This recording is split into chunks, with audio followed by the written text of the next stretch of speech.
সংস্কার নিয়ে রাজনৈতিক দলগুলোর সঙ্গে বৈঠক করছে ঐকমত্য কমিশন।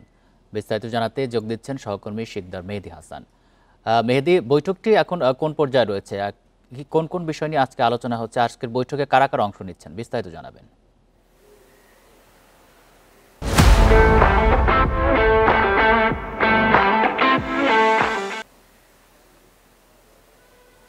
জি, আমরা বর্তমানে রয়েছি ফরেন সার্ভিস একাডেমির দোয়েল যে হল, সেই দোয়েল হলে মূলত এখন সকল রাজনৈতিক দলের অংশগ্রহণেই জাতীয় ঐকমত্য কমিশনের সাথে কিন্তু আলোচনা শুরু হয়েছে।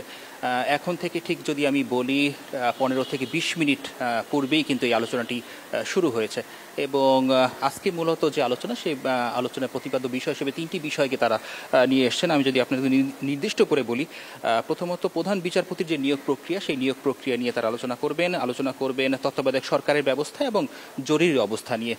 এবং পাশাপাশি কিন্তু এর আগে আমাদের সাথে কথা বলেছেন এখানকার যিনি সহসভাপতি রয়েছিলেন ডক্টর আলী রিয়াজ, তিনি আমাদেরকে জানিয়েছেন যে আসলে যে জুলাই যে গণঅভ্যুত্থান, সেই গণঅভ্যুত্থান পরবর্তী যে সরকার এবং রাষ্ট্র সংস্কারের যে ব্যবস্থা, সেই ব্যবস্থা যাতে দ্রুত সংস্কার করা যায় এবং একটি সাংগঠনিক জায়গায় যাতে সকলে পৌঁছে দেবে, এর জন্য কিন্তু তিনি সকল রাজনৈতিক দলগুলোকে আহ্বান জানিয়েছেন যে তারা যাতে সব জায়গাতে আসলে কিছু ছাটখাটের বিষয় মাথায় রেখে, অর্থাৎ যদি স্যাক্রিফাইস মাইন্ডের যে বিষয়টি, সেই বিষয়টিকে তারা মাথায় রেখে যাতে আসলে রাষ্ট্রের যে জায়গাটা, সেই জায়গাটায় সবাই যাতে উপনীত হতে পারে, এর জন্য এবং ঐক্যমত্য হতে পারে, সেই জায়গাটা তিনি আসার জন্য তিনি সবাইকে আহ্বান জানিয়েছেন।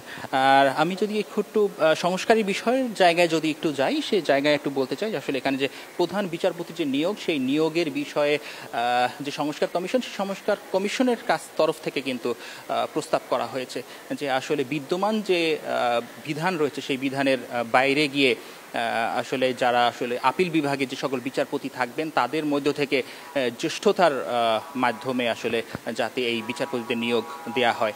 দ্বিতীয়ত যদি বলি যে তত্ত্বাবধায়ক সরকারের যে বিধান রয়েছে, সেই বিধানের পরিবর্তিতে তারা আসলে 120 দিনের একটি মেয়াদ তারা আসলে প্রস্তাব করেছেন। আর তৃতীয়ত যদি বলি যে জরুরি অবস্থা ঘোষণা, সেই জরুরি অবস্থা ঘোষণার ক্ষেত্রেও সেই ঠিক একই অবস্থার কথা বলা হয়েছে যে প্রথমত 60 দিন পর্যন্ত, অর্থাৎ 60 দিন পর্যন্ত জরুরি অবস্থা নিতে পারবেন, কিন্তু যদি তৎকালীন সরকার যদি মনে করেন যে আসলে এই অবস্থার আরও বেশি প্রয়োজন, তাহলে তারা আসলে 120 দিন পর্যন্ত এটাকে উপনীত করতে পারবেন। তো এই পর্যন্তই আসলে এখন পর্যন্ত আমরা জানতে পেরেছি এবং তাদের বৈঠক চলমান রয়েছে। আমরা হয়তো এই বৈঠক শেষে বিভিন্ন রাজনৈতিক দল তারা আসলে কোন পর্যায়ে উপনীত হয়েছেন সেই বিষয়গুলো আমাদেরকে জানাবেন এবং আমরা আপনাদেরকে এই বিষয়টি জানাতে পারবো ইনশাআল্লাহ। তো এই ছিল আমার কাছ থেকে এখানকার সর্বশেষ অবস্থান। জানাচ্ছিলেন শিকদার মেহেদী হাসান।